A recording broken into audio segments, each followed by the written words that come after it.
The second act opening of Evita, of course, is iconic in the musical theater. Dressed to the nines, Eva Perón addresses her people from the balcony of the Casa Rosada, renewing her love and firm allegiance to their cause. It's a moving, awe-inspiring moment that is also potentially one of the most misunderstood moments in the musical. Evita tells the incredible story of a woman who rose from the poor provinces of Argentina to become one of the most influential and polarizing figures in the world, and the controversy surrounding her legacy has often followed that of the musical. This episode of Staged Right is going to explore a lot. The musical's inception from a concept album to a watershed moment in the British musical theater, the casting of the show's British and American leading ladies, and the unexpected challenges they faced in bringing this role to the stage. We're also going to be delving into the complexities of the real-life story, the contested history that surrounds it, and how this cautionary tale is more relevant today than ever before.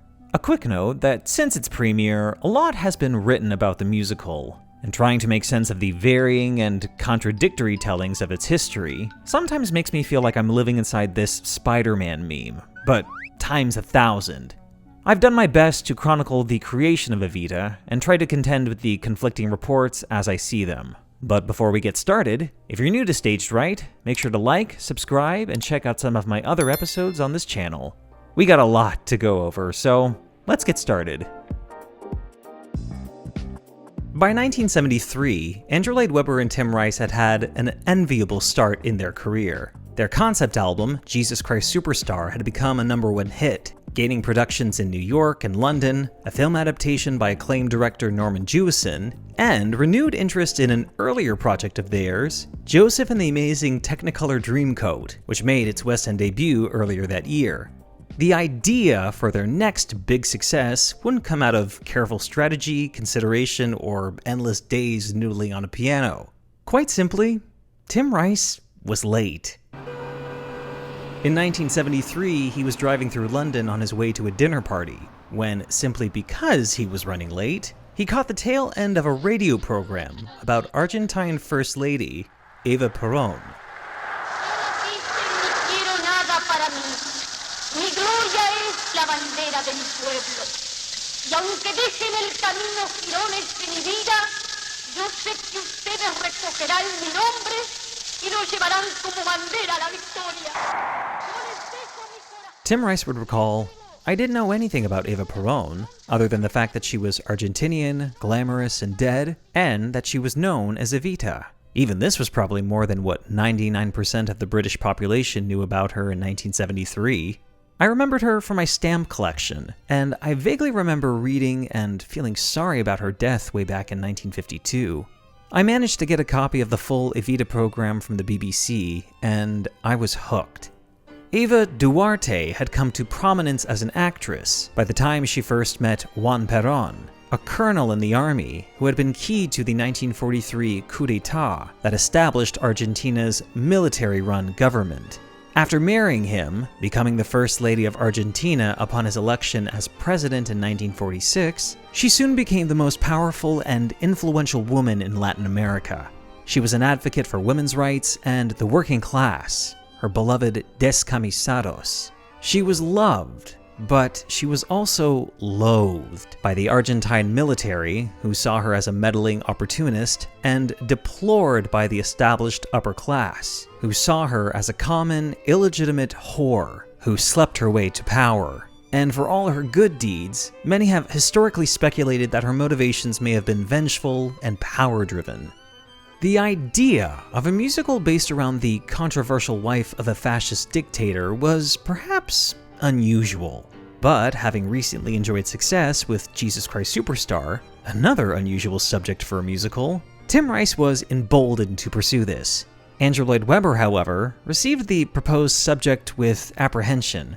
Eva Perón seemed a hard character to sympathize with, and besides, he and Tim Rice were already working on a musical, based on the stories of P.G. Wodehouse.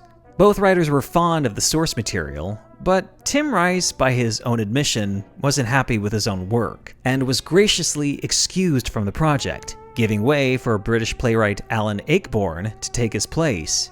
Tim Rice set out to find research, initially put off by how little was available in English. Eventually, he got a hold of the documentary Queen of Hearts that had aired in Britain the year before. This documentary, which you can find on YouTube by the way, was produced and directed by London-based Argentinian filmmaker Carlos Piscini Hansen and narrated by British actress Diana Rigg.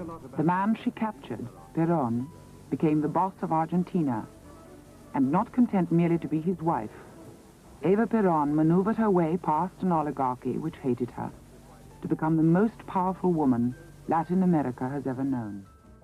Carlos Piscini Hansen would be an invaluable contact throughout Evita's creation, providing authentic memorabilia and photographs pertaining to Eva's life and her political career.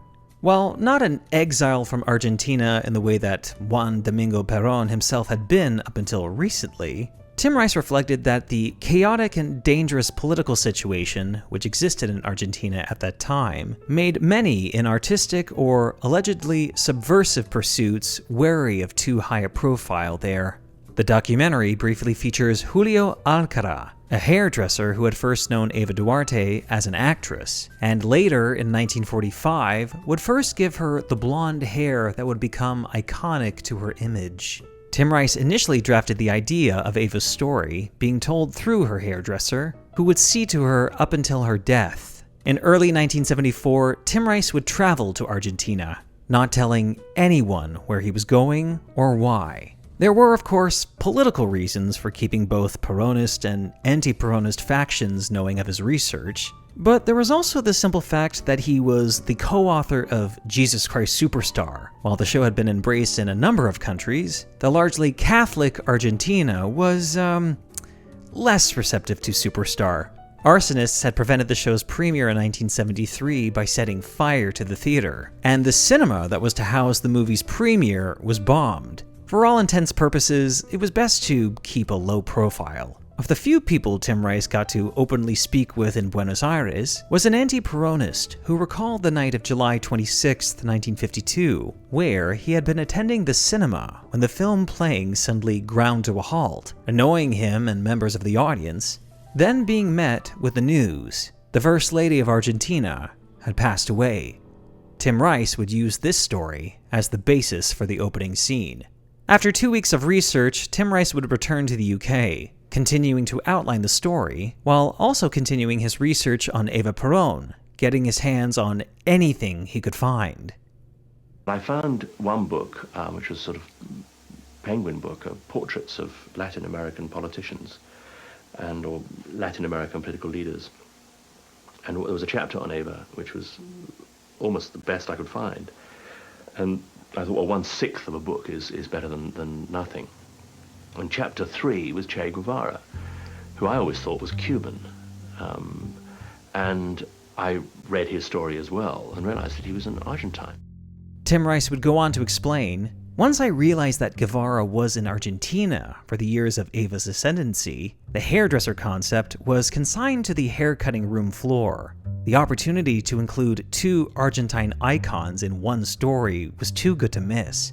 Although I am well aware that Guevara never met Eva, it is more than likely that his subsequent career was at least in part influenced by his early life under and a distaste for the Perón regime. I was also keen to point out that in his own way, Guevara was just as ambitious, self-absorbed, fanatical, and intolerant as Evita. All the same, my initial outline of the show's structure, completed by mid-1974 and featuring the hairdresser, was not changed greatly by the substitution of Shea as narrator-critic. By the beginning of 1975, Tim Rice had a detailed outline of the show. The only problem, no composer. Meanwhile, Andrew Lloyd Webber's P.G. Wodehouse musical was in trouble. After a disastrous tryout in Bristol, Jeeves opened in London to dismal reviews, closing on May 24, 1975 after little more than a month of performances. Despondent and eager to get back to writing, the prospect of working with his old Jesus Christ Superstar partner on this Eva Perón musical suddenly seemed enticing. Webber may have been enticed before Jeeves had even made it to London, acknowledging that melodies for Evita were being developed while out in Bristol. The boys easily settled back into their writing routine. Andrew's ego may have been a bit bruised from his first flop, but by all accounts threw all his energy into writing the score. His main issue, however, was still the subject of his musical, Eva, to him, a woman of such nefarious values and motivations.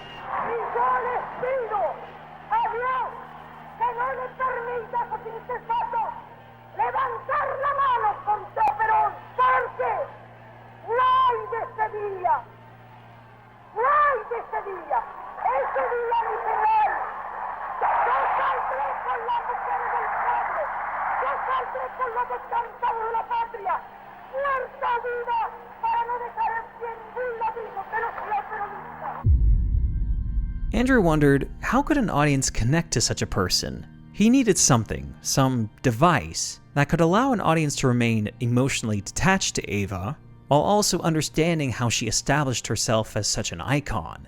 Andrew then recalled an experience of his, seeing one of the last performances of Judy Garland at the Talk of the Town nightclub in early 1969. An hour late, Judy stumbled on stage, made a stab at the trolley song, but was so blurred and incoherent that audience members threw coins on the stage. She then motioned to the musical director, and he started playing Over the Rainbow. As she stumbled through her signature song, the booing and whistling grew louder and louder. Over the Rainbow, her anthem, the song which is indelibly Judy's and Judy's alone, was devouring her like a vulture on a battlefield. It was like a frail little sparrow crushed in an iron fist. It was heartbreaking. Recalling this moment, Andrew Lloyd Webber thought this was a way of accessing Eva. She would start with an anthem, indelibly linked to her triumphant ascension as the First Lady of Argentina, only for it later to turn on her. At the end of the show, she would reprise the song, only now, racked with the cancer that would ultimately kill her, she is a broken remnant of her blazing spirit. Y por eso les pido que rueguen a Dios para que me devuelva la salud que he perdido, no para mí, sino para Perón y para ustedes, para mis descansados. While both writers acknowledged that their influence was more subconscious at the time, Argentina of the mid-1940s in some ways paralleled that of Britain in the mid-1970s. The UK had been paralyzed by strikes, inflation, rising unemployment. Edward Heath's Conservative government saw Britain joining a common market, for a while, and Harold Wilson's Labour government was unable to appease the trade unions. For Andrew, Evita would be seen as a cautionary tale about how democracy can be beguiled and overturned by a glamorous and charismatic figure. The boys decided early on that they would first release Evita as an album. Whereas Superstar's concept album had been the only means to get their work heard, this time around was a tactful choice, allowing them to focus all their energies in getting the words and music right. After their business associate, David Land, suggested that they record a demo to shop around to record labels, they began searching for someone to sing the role of Eva. It wasn't long before they began discussions with British actress Julie Covington, whom Tim Rice would later call a one-off and singular artist. Having starred in the London production of Godspell and originating the role of Janet in the premiere production of The Rocky Horror Show, she had recently begun appearing on ITV's Rock Follies, about a fictional trio of aspiring rock singers. The boys marveled at her voice, with Andrew noting her ability to belt at the top of her range, while also being able to convey vulnerability. Both Andrew and Tim also took note of her liberal feminist politics, believing her reasons for taking on Evita was for it being utterly non-commercial. The boys' manager, Robert Stigwood, was apt to agree, denying his own clients a record deal through his own record company, RSO Records. Eventually, they landed with MCA, the label that had produced Jesus Christ Superstar back in 1970. With Julie Covington signed, the boys sought out the rest of their cast. Paul Jones, a former lead singer of the rock group Manfred Mann, was signed on as Juan Perón. To sing the part of Perón's spurned mistress, the boys signed Barbara Dixon, a Scottish-born theater actress who, under Robert Stigwood's record label, had recently broken into the pop charts. Andrew and Tim had predicted that if any song on the album were to become a single, Barbara's haunting vocal in Another Suitcase in Another Hall would be it. Finding a singer to record the part of Shay proved tricky. They had initially tried out Murray Head, who had of course sung the part of Judas, brilliantly I might add, on the Superstar concept album. But after a few work sessions, all parties agreed that Murray's voice wasn't quite the right fit here. Eventually, they began work sessions with another former Judas, 32-year-old Irish-born C.T. Wilkinson, who would later come to be known as Colm Wilkinson. He had come into the West End production of Jesus Christ Superstar as a replacement, and after singing through only 2 songs in his Evita work session, Andrew and Tim knew that they had found their Shay.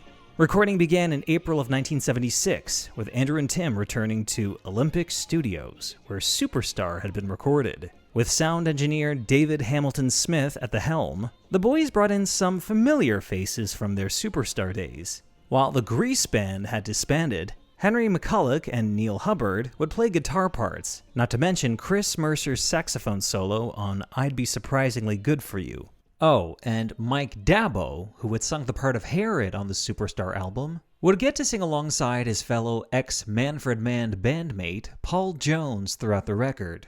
While Andrew and Tim had written Evita together with relative ease, the recording of the album saw some truly ugly clashes between the two. Andrew's obsessive perfectionism at odds with Tim's seemingly laid-back and casual nature. Andrew may have given Tim justifiable reason to be pissed off, when out of the blue they received a letter from American theater director Hal Prince. The letter, dated July 26, 1976, reveals that Andrew had sent Hal a rough cut of the record without telling Tim. Andrew, of course, admired Hal Prince's work, admitting in his memoir that he had quietly started talking to Hal about Evita as early as February 1976, while he and Tim were still writing songs, perhaps to court interest in directing the show for the stage. The letter to both Andrew and Tim opens by saying, "I have tried to include everything that occurs to me, without regard for your feelings," and for the next 3 pages offers a series of notes on everything he liked and disliked from their record. Their record, which they were just then finishing the mix for. Tim Rice says that they, quote, all but ignored the letter, though Hal Prince notes in his memoir receiving a rather meek, apologetic reply, we can only assume from Andrew, telling him that they were writing a concept album and perhaps had been ill-advised to have approached him so hastily. It should be noted that Andrew reportedly re-recorded and re-orchestrated at least 1 track after this letter, specifically the song Dangerous Jade, of which Hal Prince had suggested cutting. One of the last changes to the record was Eva's political anthem. On the night of Perón's 1946 inauguration, Evita addresses the crowd from the balcony of the presidential palace, the Casa Rosada. While the real Eva Perón never actually orated on inauguration night, the scene was an opportunity to showcase the emotional, politically rousing speeches that she would come to be known for. Most of the lyrics were in place, but the hook that Julie Covington initially recorded, "It's Only Your Lover Returning," was less than satisfying. Part of the problem was that Tim Rice wanted a title that could make sense outside of the context of the show, and therefore becoming more commercially viable. After another try for a hook, All Through My Reckless and Wild Days also proved unsatisfactory, Andrew turned to a line that Tim had written for the funeral scene at the beginning of the record, where from the grave, the voice of Eva sings, "Don't Cry For Me, Argentina." Tim Rice acknowledged that they had no intention of using that lyric at any other point in the record when Julie recorded it, and maybe the lyric didn't make total sense in this new context, but it was a lot better than anything they had come up with before, and Julie Covington was ultimately brought back into the studio to drop the new lyric in over top of the previous takes. After mixing was completed in September 1976, MCA began the intense promotional planning for the record. Like Superstar, it would be a double LP album. Anton Furst, who would later become known for designing the dark world of Tim Burton's Batman, conceived Evita's simple but effective album art, complemented by Carlos Piscini Hansen's photographs of Eva Perón. Carlos Piscini Hansen, by the way, plays the part of Carlos in the opening cinema scene, alongside a girlfriend of his at the time.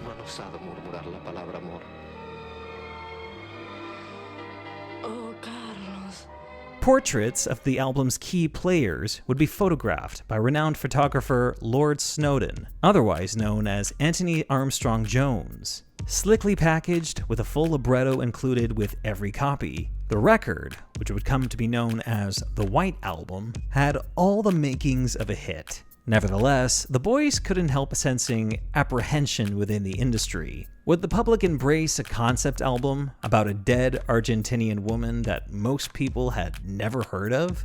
While Andrew and Tim had planned to have Barbara Dixon's track promoted as a single, executives within MCA quietly suggested that they put forth Don't Cry For Me Argentina.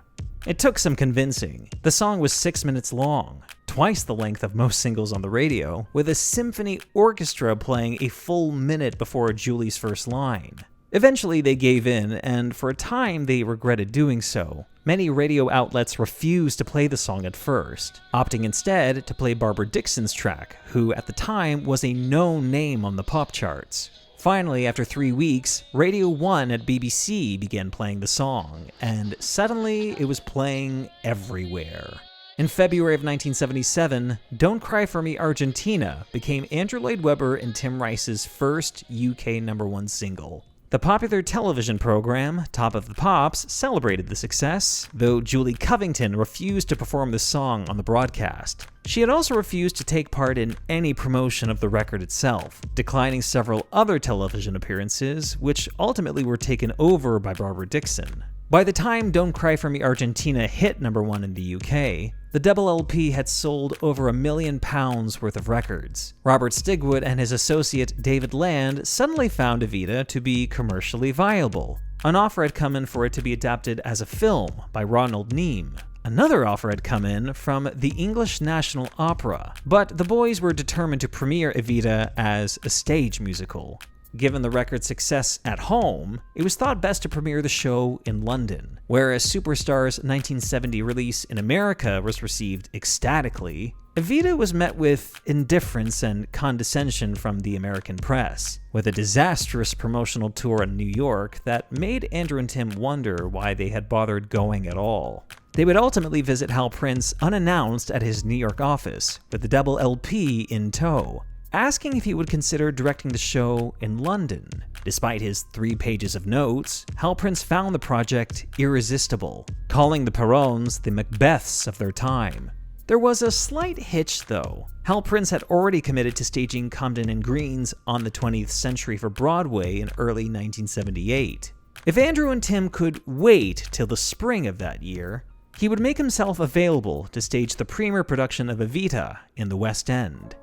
Given her refusal to promote the record, it came as no surprise when Julie Covington refused the offer to play Eva on stage, reportedly saying that she did not want to get involved with a long run that would take her away from other projects. Andrew Lloyd Webber and Tim Rice have offered their own thoughts for Julie not wanting to play the part in their own respective memoirs, thoughts that are not without condescension to her liberal, anti-capitalist politics. Julie herself would clarify her reasoning years later in 1985.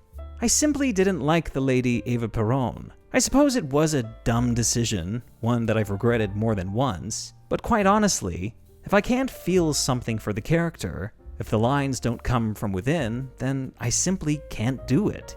She would later get the opportunity to play the role in 1989 for a revival staged in Sydney, Australia, but withdrew at the last minute. One will always be left wondering what Julie Covington might have been like on stage in this role. Julie's ultimate refusal to play Evita incited a huge media frenzy, a casting call that was likened to the search for Scarlett O'Hara in Gone with the Wind. The role demanded an actress with a seismic range, dually conveying humble vulnerability and steely conviction. If you were regularly attending West End shows in London around this time, it's possible that you might have heard of Elaine Paige. She'd made her movie debut, very briefly, in 1968's Oliver, appearing in the original London company of Hair, with Michael Crawford in the musical Billy, even having done time in the London production of Jesus Christ Superstar. She would later describe the period before Evita feeling patronized and overlooked in the industry. Like, literally overlooked, she stood barely at 5 feet, and was rarely seen as a viable leading lady. "I hadn't wanted to take on another musical," she said. "I just told my agent I wanted to concentrate on serious acting." But after her agent urged her to listen to Evita's concept album, Elaine's tone changed, saying, "I knew on the first hearing I wanted the part." The search for Eva in Britain was intense. The press dogged auditions in London, hanging outside of the stage doors of Drury Lane or the Palace Theatre, even reports of some sneaking into the back of the auditorium to hear auditions. While juggling pre-production for Broadway's On the 20th Century, Hal Prince would fly back to London for a few days to hear literally hundreds of women sing for him. Reports of the casting process vary, but based on my research, the role of Eva ultimately came down to 2 women, Elaine Paige and American actress Bonnie Schoen. Andrew Lloyd Webber's memoir also mentions a third name, Verity Ann Meldrum, as part of the mix, and indeed there are reports elsewhere of 3 women being up for the role, which corroborates reports that Hal Prince toyed with the idea of having the role of Eva divided between 3 women, each one a different iteration of her, in part due to the demands of the role, and apparently because Hal Prince couldn't pick between them. There are, of course, other reports as to why he wanted 3 actresses, but this is the most consistent version I read about. Andrew and Tim, however, were ultimately firm about having 1 actress playing the role, and Hal Prince later conceded that the concept was a bad idea. There seems to be a semblance of this concept retained in Hal Prince's staging, with the 3 young women singing together in the funeral scene of Evita, and don't worry, we're definitely going to be talking more about Hal Prince's staging. Elaine Paige notes her first audition for Evita was on March 9, 1978, and was called back as much as 8 times over the next 3 weeks, with each audition increasing in intensity. Hal Prince had reportedly been leaning towards Bonnie Schoen, though the British creatives all had misgivings of casting an American as the lead in the premiere production of a British musical. All the creatives noted Elaine Paige's poise and professionalism throughout the audition process, though she was understandably anxious by the time of her final callback. After singing through virtually the entire score at Andrew Lloyd Webber's apartment, she was asked to go back and sing through the taxing Rainbow High yet again. Clearly exasperated, she feistily belted her way through the song one more time. Later that day, just before midnight, Elaine's agent arrived at her apartment unannounced with a bottle of champagne to personally tell her she'd won the role. While the press became acquainted with this unknown actress, Hal Prince had to work on preparing Evita for the London stage. While commending Tim Rice's work on the storyline, Prince decided the sparse libretto needed expanding. Dictating to assistant Arthur Masella, he went through the piece scene by scene, adding ideas for stage directions and other stagecraft details. His vision of Evita on stage was framing it as a Brechtian political review, with a staging that could be both simple and bold. One example was the addition of the song The Art of the Possible, after excising the song The Lady's Got Potential as heard on the album. Through a menacing game of musical chairs, the number depicts Argentine military officers jostling for power, where, of course, Juan Perón reigns triumphant. American choreographer Larry Fuller, who also worked with Hal Prince on the 20th Century, would help conceive Evita's musical numbers. In speaking with Michael Lichtefeld for this episode, who was in the original Broadway cast of Evita, he offered that Larry Fuller is the unsung hero of the show. His ideas were a major part of its creation. The entire parody military aristocrats concept was his idea. Hal Prince had initially wanted that very part of the record, Dangerous Jade, cut from the show as well. But Andrew Lloyd Webber and Tim Rice reshaped the number into what we know now as Perón's Latest Flame. In it, the Argentine military and aristocracy navigate the stage in their tightly knit groups, voicing their disdain for Eva Duarte, embracing the Prince Edward Theater's history as a cinema, Hal Prince took inspiration from Tim Rice's opening scene, using the cinema setting to launch a staging conceit where historical images of the time would be projected throughout the evening. In Hal Prince's production, the show opens with the audience watching 1945's Circus Cavalcade, featuring the real Eva Duarte in one of her last film roles before Juan Perón's ascent as president. Working with designers Timothy O'Brien and Tiziana Firth, Hal Prince created Evita's black box concept, with minimalist monochromatic sets that would be accented by the colored costumes, and huge murals flanking the proscenium, depicting the struggles of the Argentine workers. The only major set piece was a 2-level gantry that would serve as the set for the Casa Rosada, the scene of which Don't Cry For Me, Argentina occurs. The song itself has become so ingrained in our public consciousness that its original context within Evita is almost completely forgotten. On its own, it's easy to be swept up in Andrew Lloyd Webber's sweeping melody, the lush orchestrations, and Tim Rice's earnest lyrics. When someone like Olivia Newton-John, Donna Summer, or Rufus Wainwright sing it, we don't really think about its context within the show. Even an artist like Sinead O'Connor could brilliantly transform the song into, as music critic Will Hodgkinson put it, a highly personal reflection on the cost of fame and the contract with the public that it brings. When those platitudes are given to Eva Perón to sing, the song becomes a complicated and powerful example of her beguiling power. Andrew Lloyd Webber says, "Those who criticize the cynicism of Tim's words are missing that the lyrics are meant to be hollow crowd pleasers. Eva is performing her signature set piece. It is an act." Hal Prince's staging elevates this. The first minute of music before she sings is taken up by Eva's dramatic and serene entrance. Nothing about this moment is incidental or spontaneous. The tight coif of her hair, the Dior gown, her jewels, even the loving exchange between her and Juan has been closely considered. Whether she means a word of what she says in the song is debatable, but the true intention of the song, as said by Tim Rice, is a speech delivered by a megalomaniac woman, attempting to bamboozle 500,000 people. It is meant to be low on content and high on emotion, just like Evita herself. That doesn't stop it from being a beautiful song, nor Eva from being an irresistible icon. If millions around the world love the song at face value, we are delighted. But maybe they have been fooled, just as Eva's adoring descamisados were.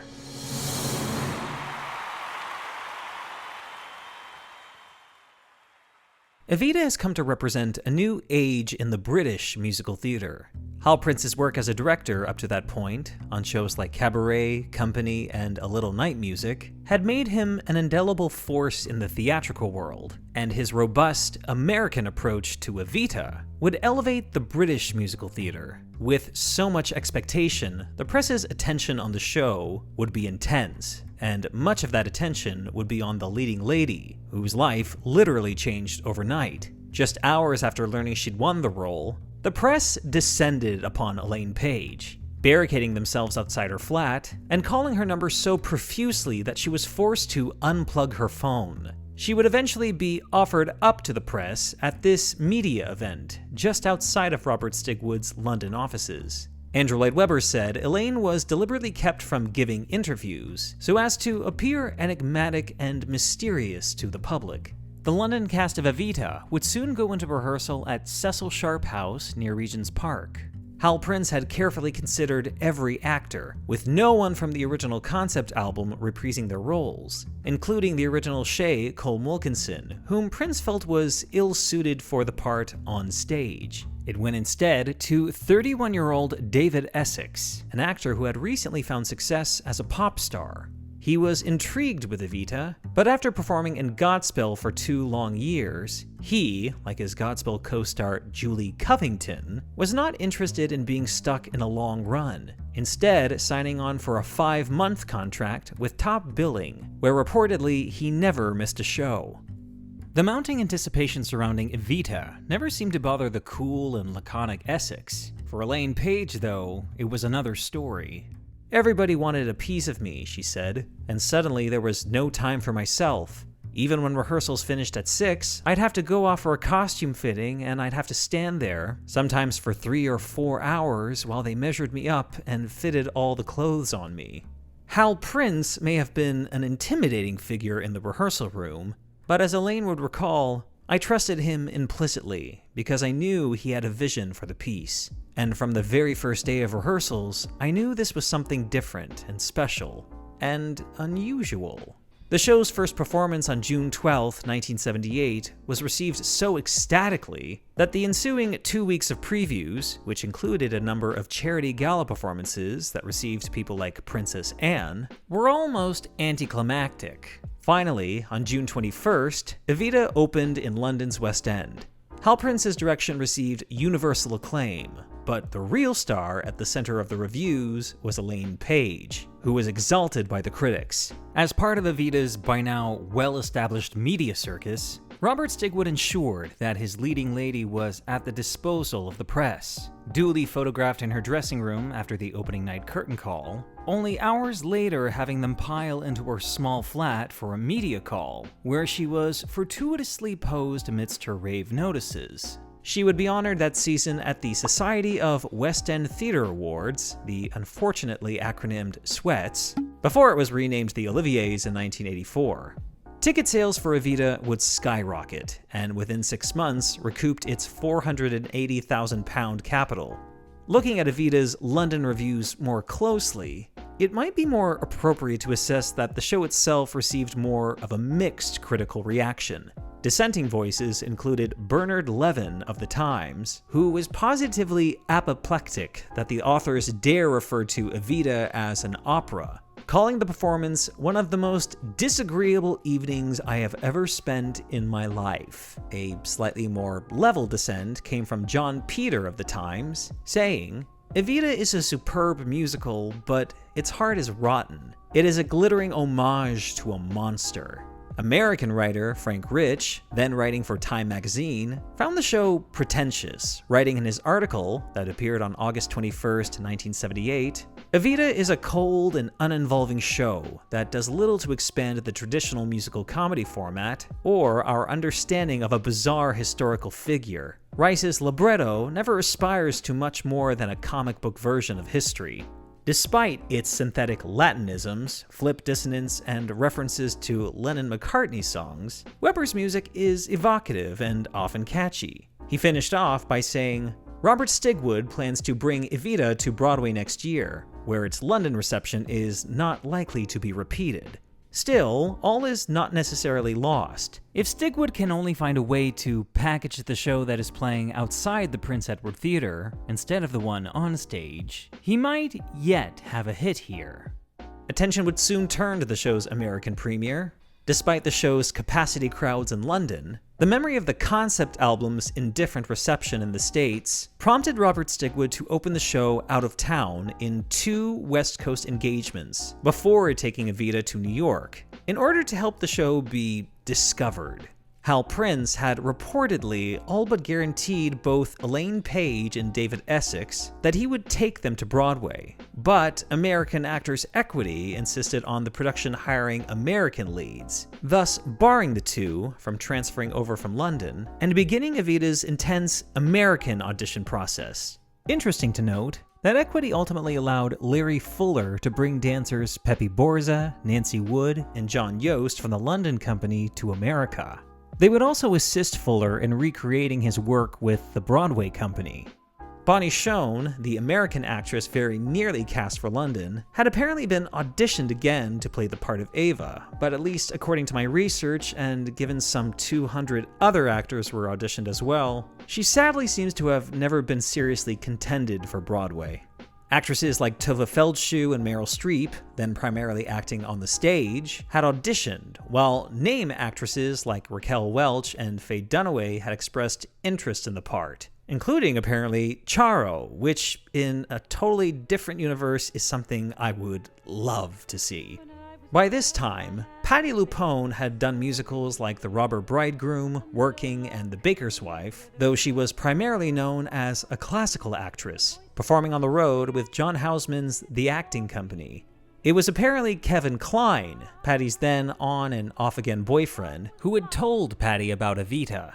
Whereas Elaine Paige had seen the role of Eva as a golden opportunity, Patty's recollection in her memoir suggests that she was indifferent to the part, baffled by its vocal range, famously quipping that Andrew Lloyd Webber hated women. "I really didn't like the music," she said. "I wanted to work with Hal Prince, but I did not want to do Evita." In my Patti LuPone episode, literally the second video I ever did on this channel 3 years ago, I talked about the stress Patty felt flying to New York for her final callback while shooting Steven Spielberg's film 1941 in LA. I'm not going to talk about much of that here. For that, I'd suggest reading Patty's grand telling in her memoir. But basically, she describes performing her final audition under the assumption she was going to be fired from 1941 through anger, barreling through renditions of Buenos Aires, Rainbow High, and while singing Don't Cry For Me Argentina, began to cry. Andrew Lloyd Webber astutely notes in his memoir a lack of warmth in her callback. Whatever she did clearly swayed Hal Prince, and on March 2nd, 1979, the day after his production of Sweeney Todd had opened, Patty's casting was announced. Like Elaine Paige, she too would find herself ill-prepared for the intense media coverage. She would entrust herself under Hal Prince's direction, but at least compared to Elaine's comments, Patty offers a contrasting view of her director. She acknowledges his genius, going on to say, "Working with Hal was both exhilarating and painful. I will always be grateful to him for giving me the opportunity of a lifetime and believing in me when others didn't. That's not to say there weren't bumps in the road. I didn't always understand his methods or his madness." Accounts vary on changes to the show from London to Broadway, beyond relatively minor things like lyrics and orchestrations. The consensus of these alleged changes seems to do with Hal Prince adjusting the tone of the show for American audiences. This is reflected in the casting of Shay, who was played by Mandy Patinkin, still then only in his late 20s. While David Essex's Shay was laid back and sardonic, Patinkin's Shay was fierce and angry. A choice, Hal Prince reflected, was right for American audiences. They would, however, implement a casting detail from the London production. Fairly early on in the West End run, it became evident that Elaine Paige was having difficulty sustaining the role vocally. Even by today's standards, the role of Eva is a beast to sing, stretching both ends of a singer's range and requiring technical skill to sustain over a long run. Within a few weeks of the show's opening, producers announced that Susanna Fellows, Elaine's initial understudy, who was regularly covering the role by then, would be promoted to the Eva alternate. While other shows have implemented alternates in their cast, this was the first time it had ever been done, and the new dynamic caused tension behind the scenes. There was a big thing in the papers about it because they were saying, what's the matter with Elaine? Why can't she do a full show and, a full week of shows?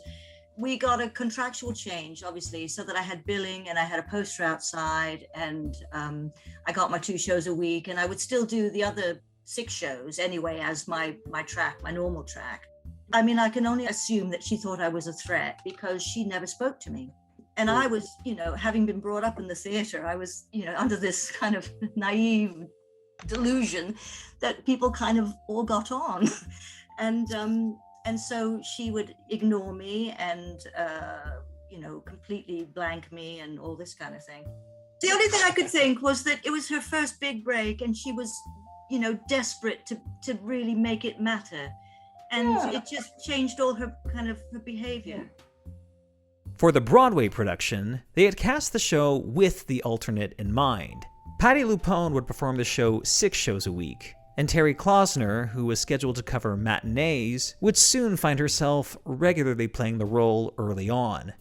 Patti LuPone has spoken very frankly about her struggles during Evita, blowing out her voice in Los Angeles and having to miss the American premiere at a benefit performance, navigating a contentious backstage environment, reportedly without meaningful mediation. And though she doesn't mention her by name, Patti LuPone conjures Terry in her memoir as the alternate Eva, nipping at my heels, praying for me to fail or fall so she could have the part. Now, I love Patti, and playing this role was obviously a very stressful experience, but the conniving understudy story is perhaps a little overblown. Based on my research, it seems that Terry Klausner quite simply did her job and did it well. Without totally circling the subject of, quote, diva behavior, I think Susanna Fellows offers a rather intuitive point that applies to both Elaine and Patty. Getting cast as Eva was Elaine Page's big break, and her incessant media coverage made her fodder for the press's intense scrutiny. I think Patty's experience, in certain respects, was very similar. The technical demands of the role were without precedence, and both women were left to figure it out by trial and error, sometimes in front of a paying audience. Only those who were there, of course, will ever really know what being backstage for Evita was like. At the end of the day, shitty behavior is shitty behavior, and though not everyone should subscribe to too generous a perspective here, we can at least try and understand the pressures these two women faced while playing this role. Evita opened on Broadway on September 25th, 1979, and the mixed critical reaction from its West Coast premiere turned vitriolic in New York. Hal Prince's production was cynically received, and given only the most perfunctory mentions in reviews. American critics focused their energies at targeting the British authors of Evita. John Simon of New York Magazine wrote, with his signature acerbity, "Stench is a stench. If you want to help fill the coffers of these two immoral, barely talented whippersnappers and their knowing or duped accomplices, by all means see this artfully produced monument to human indecency. The bad taste of the offering should linger in your mouth." Nevertheless, the show's advanced sales continued to grow. Within a few months, the show would be performing to standing room only, and against all odds, Evita seemed to defy its critical reception in New York. Maybe it was the successful commercial campaign directed by Bob Giraldi, Patti LuPone's nightclub act, Les Mouches, which made her the proverbial toast of the town. Perhaps audiences simply fell for the show the same way they did in London. In June of 1980, the show garnered 7 Tony Awards, including Best Musical, and trophies for Patti LuPone, Mandy Patinkin, Hal Prince, Andrew Lloyd Webber, and Tim Rice, who shared not only Best Score with Andrew, but also Best Book of a Musical. We were told to keep it, was it brief, witty, intelligent, and charming, so that lets me off a speech. Through the years, Evita has faced recurring criticisms of a cavalier treatment of history. In the original concept album, the authors presciently clarified that while Evita is a story of people whose lives were in politics, it is not a political story. Rather, it is a Cinderella story about the astonishing life of a woman never content to be a mere ornament at the side of her husband, the president. This may not sit well with everyone. By focusing on their heroine, the authors bestow a tremendous amount of responsibility on the audience in understanding Eva's story within a broader context of Argentinian history and politics. And remember, Andrew and Tim acknowledged that most people knew very little about Eva Perón at the time they began writing. At its worst, the piece can be prone to bulldoze through its history, resorting to brief expositional interludes. Patti LuPone knew that, saying that Evita is expositional. If you don't know the story of her life, it can be very difficult to comprehend what's happening on stage. Alan Parker's 1996 film version of Evita attempts to contextualize the world around Eva. Moments that I especially appreciate include a restored and totally revamped version of The Lady's Got Potential, where we are briskly given a glimpse of the 1943 coup and the rise of the GOU. We actually get to see Eva rallying the working class, a moment that is only suggested in Hal Prince's staging, culminating in the dramatic demonstration on October 17, 1945. These moments, in theory, help flesh out the world outside of Eva's direct sphere. But other moments in the latter half of the movie, including the Perón regime's clashes with union workers and members of the free press, feel weirdly thrown in and finished as quickly as they came, without fully connecting to the story as writ. And then, of course, there's Madonna's performance as Eva.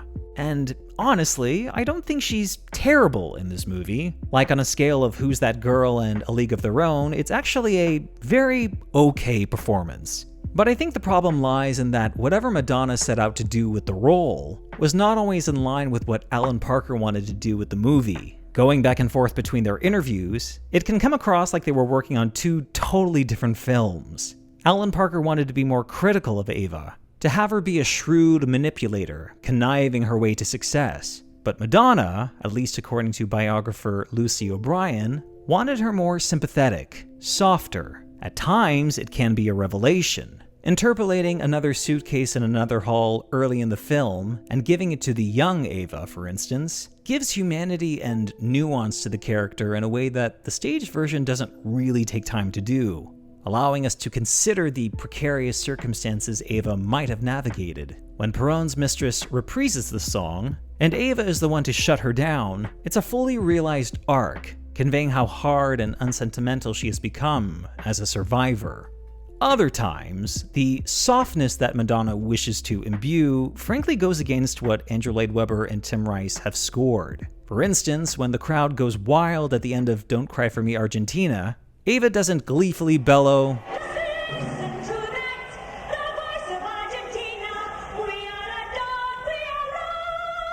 Instead, in the film, Madonna earnestly sings, Just listen to that, the voice of Argentina.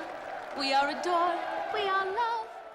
This, of course, brings us to Madonna's vocals. To accommodate to her low mezzo-soprano, much of Evita's score was modulated down, which, in my opinion, inadvertently modulates not only the other performances, but the overall tone of the film.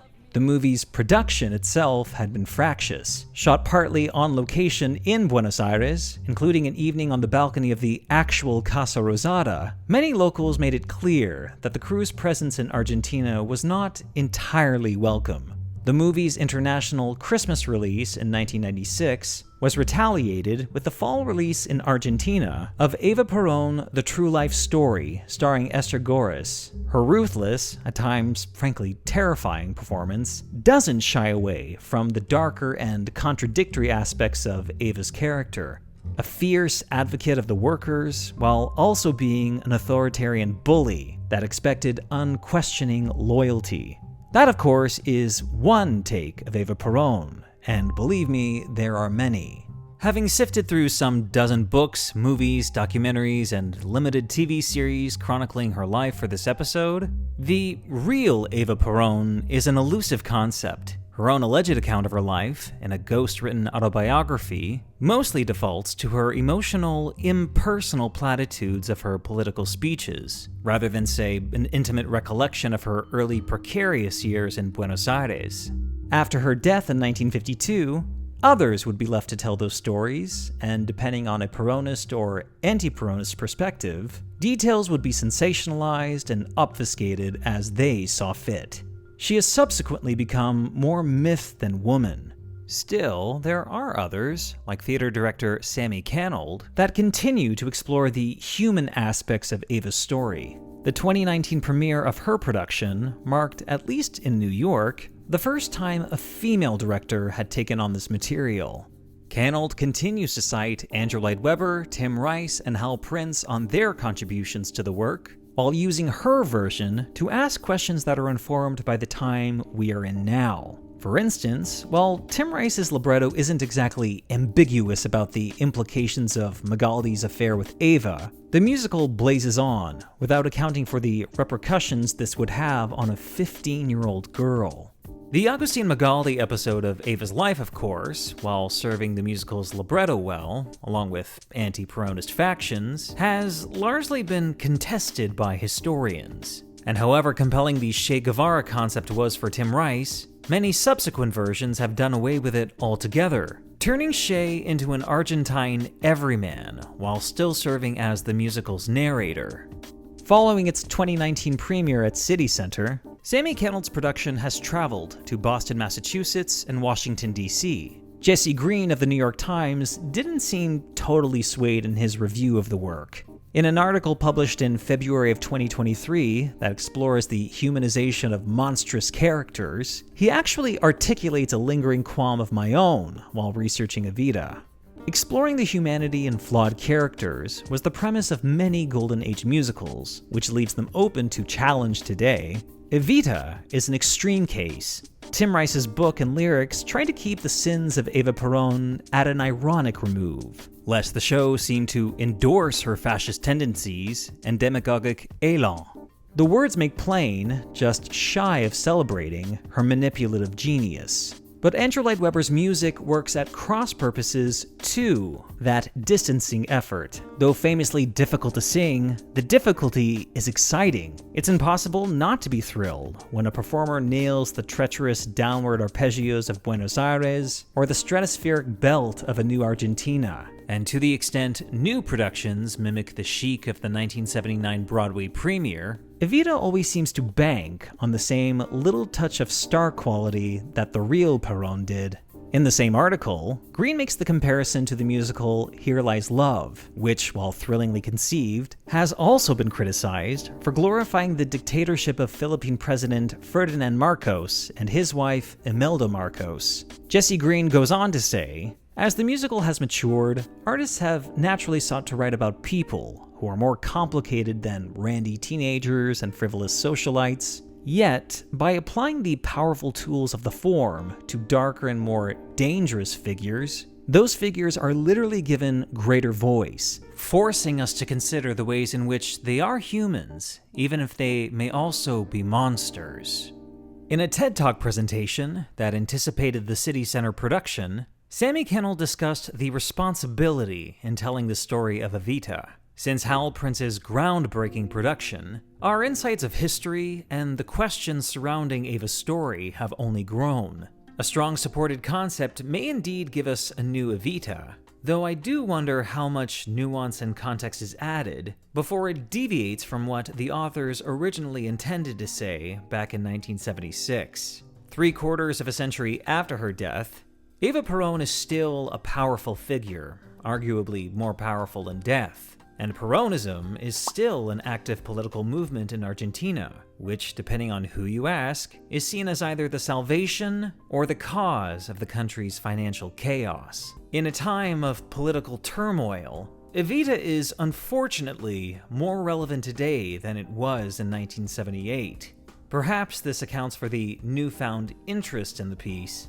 It may be flawed, but it's still a powerful and thrilling piece of theater. One hopes that when we applaud and jump to our feet at the end of the night, we do not lose sight of the warnings of this cautionary tale.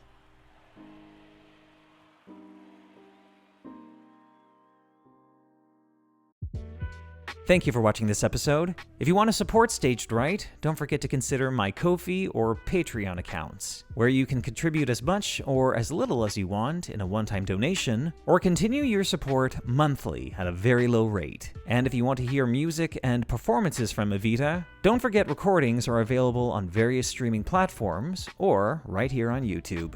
Till next time, stay tuned.